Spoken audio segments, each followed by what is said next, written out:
بلوچستان کے شہر خاران سے ہمارے گدروشیا پوائنٹ کے نمائندہ کاشف بلوچ کی رپورٹ کے مطابق خاران سول سوسائٹی کے ایک وفد نے سفر خان راسکوئی کی قیادت میں ویژنل ہیڈ کوارٹر ہسپتال کا تفصیلی دورہ کیا۔ وفد میں عمران نگار، حفیظ شہزاد، حمید ڈومکی، چودھری سنیل اور دیگر افراد شامل تھے۔ وفد نے ہسپتال کے ایم ایس ڈاکٹر محبوب علی سے ملاقات کی اور ہسپتال کے مختلف مسائل پر تفصیلی گفتگو کی۔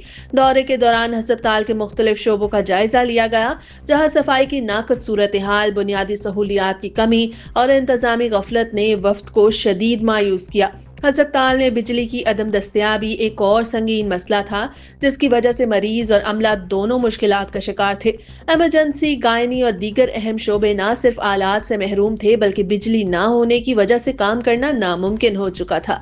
میڈیکل اسٹور مکمل طور پر بند پایا گیا اور مریضوں کو ادویات کے حصول کے لیے شدید دشواری کا سامنا تھا۔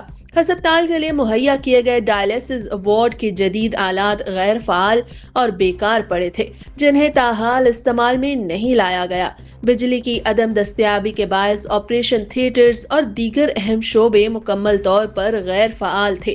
ہسپتال وارڈز میں نہ روشنی کا انتظام تھا اور نہ ہی بنیادی سہولیات موجود تھیں، جس کی وجہ سے مریض اور ان کے تیماردار سخت مشکلات میں مبتلا ہیں۔